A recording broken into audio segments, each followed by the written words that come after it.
PDI Perjuangan nampaknya masih sakit hati dengan keluarga Presiden Joko Widodo. PDIP kembali menyerang keluarga Jokowi. Kali ini gugatan dilayangkan PDIP terhadap Komisi Pemilihan Umum yang dianggap bisa menjadi landasan buat mendelegitimasi pencalonan Gibran Rakabuming Raka sebagai calon wakil presiden jika dikabulkan.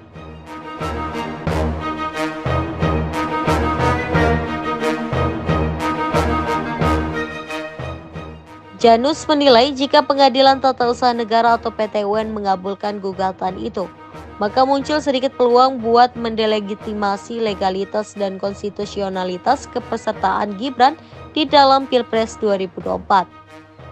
Akan tetapi menurut Janus, peluang gugatan itu dikabulkan memang tidak benar. Janus menambahkan menurut dia gugatan PDIP bukan bertujuan buat mencari kemenangan di PT UN terkait Gibran. Namun inti gugatan itu adalah sebagai pembuktian kepada Presiden Joko Widodo dan publik bahwa PDIP benar-benar terzolimi atas pencalonan Gibran.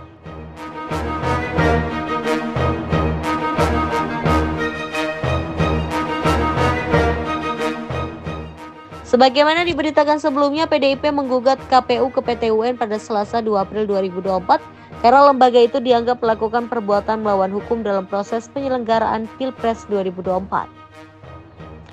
Ketua Tim Hukum PDIP Gayus Lumbun mengatakan, dalam gugatan yang terregistrasi dengan nomor perkara 133-G/2024-PT UN JKT itu menganggap tindakan KPU menerima pendaftaran Gibran Rakabuming Raka sebagai calon wakil presiden sebagai tindakan perbuatan melawan hukum. Menurut Gayus, yang menjadi fokus gugatan PDIP terhadap KPU di PT UN adalah soal landasan hukum dalam hal administrasi pendaftaran peserta Pilpres 2024. Dia mengatakan Gibran belum berusia 40 tahun sebagai syarat minimum usia pendaftaran Capres-Cawapres sebagaimana diatur dalam peraturan KPU nomor 6 tahun 2019. Bahkan ketika KPU menerima Gibran sebagai kandidat Cawapres, lembaga penyelenggara pemilu itu masih memberlakukan peraturan KPU nomor 19 tahun 2023 yang juga mengatur tentang syarat usia Capres dan Cawapres yang menyatakan bahwa usia minimal bagi Capres dan Cawapres adalah 40 tahun.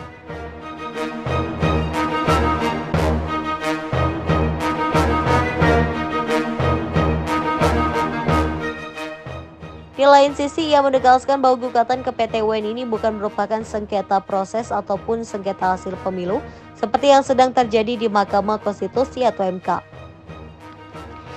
Dia menyebut apa yang dilakukan oleh KPU dengan meloloskan Gibran dalam Pilpres 2024 adalah kecelakaan hukum dalam demokrasi Indonesia.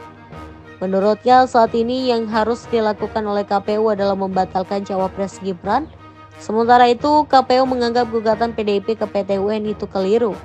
Menurut Undang-Undang Pemilu, penyelesaian perselisihan atas hasil pemilu presiden dan wakil presiden hanya di Mahkamah Konstitusi, bukan lembaga peradilan lainnya. Hari ini kami memasukkan gugatan melalui PT UN spesifik tentang perbuatan melawan hukum oleh pemerintahan yang berkuasa. Dalam hal ini kaitan utamanya adalah KPU. Gugatan kami jenisnya adalah onrechtmatig overhetsdaad dalam bahasa hukum.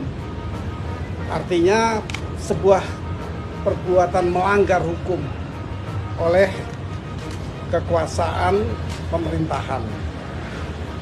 Inti dari gugatan ini sangat berbeda dengan gugatan yang lain. Di tempat lain, di MK misalnya. Tentu berbedanya adalah kalau di MK itu kan hitung-hitungan sengketa suara. Sementara kami ini fokus bukan pada proses hukum proses hukum oleh KPU saja, tetapi lebih fokus lagi adalah perbuatan melawan hukum. PDI Perjuangan melalui kami tim hukumnya menggunakan hak konstitusionalnya dengan melakukan gugatan ke PT UN atas perbuatan melawan hukum. Ini tegasnya bahwa perbuatan melawan hukum yang dilakukan berdasarkan nepotisme menimbulkan abuse of power yang dilakukan oleh Presiden Jokowi secara umum berkait-kaitan nanti beramalan hukumnya. Tetapi saya katakan tadi fokus kepada tindakan adalah Komisi Pemilihan Umum Republik Indonesia tahun 2024. Bahwa perbuatan melawan tersebut berdampak pada penetapan calon presiden dan wakil presiden yang meloloskan Gibran Raka Buming Raka. Pelaksanaannya adalah satu tindakan yang dilakukan oleh aparatur negara. Penggunaan sumber daya negara yang menguntungkan paslon 02 serta hasil perolehan pemilu. Dalam hal ini, ketika KPU menerima pendaftaran, KPU masih menggunakan peraturan yang lama, PKPU nomor 19 tahun 2023. Artinya, tindakan KPU ini melanggar ketentuan hukum, melanggar kepastian hukum, di mana dia memberlakukan peraturan yang berlaku surut. Jadi KPU melakukan pendaftaran pada tanggal 25 dan 27 Oktober 2024, sementara atas hasil dari putusan Mahkamah Konstitusi ini, KPU kemudian merubah menjadi PKPU nomor 23 tahun 2023 pada tanggal 3 November 2024.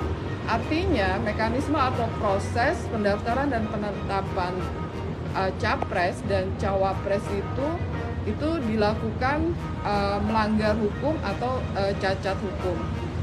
Kami dari tim perjuangan proses hukum pemilu dalam hal ini melihat bahwa praktek-praktek seperti ini tidak bisa terjadi lagi di kemudian hari, karena nanti tahun ini kita akan juga melaksanakan pilkada, pemilu kepala daerah, sehingga kita penting untuk mengajukan gugatan perbuatan melawan hukum ini. Saya akan membacakan petitum atau tuntutannya. Kita meminta dalam hal ini dalam penundaan memerintahkan tergugat untuk menunda pelaksanaan keputusan KPU nomor 360 tahun 2024 tentang penetapan hasil pemilu presiden dan wakil presiden, anggota DPR, DPD, DPRD, DPRD, dan seterusnya sampai dengan adanya putusan yang berkekuatan hukum tetap. Kemudian nomor 2, memerintahkan kepada tergugat untuk tidak menerbitkan atau melakukan tindakan administrasi apapun sampai keputusan yang berkekuatan hukum tetap. Dalam pokok permohonan, kami meminta bahwa majelis hakim nanti akan menerima dan mengabulkan gugatan penggugat seluruhnya, menyatakan batal keputusan nomor 360, keputusan KPU nomor 360 tahun 2024 dan seterusnya, memerintahkan tergugat untuk mencabut kembali keputusan KPU nomor 360 tahun 2024 dan seterusnya. Dan yang terakhir adalah memerintahkan tergugat untuk melakukan tindakan mencabut dan mencoret pasangan Capres Prabowo dan Mapres Gibran sebagaimana tercantum dalam keputusan KPU.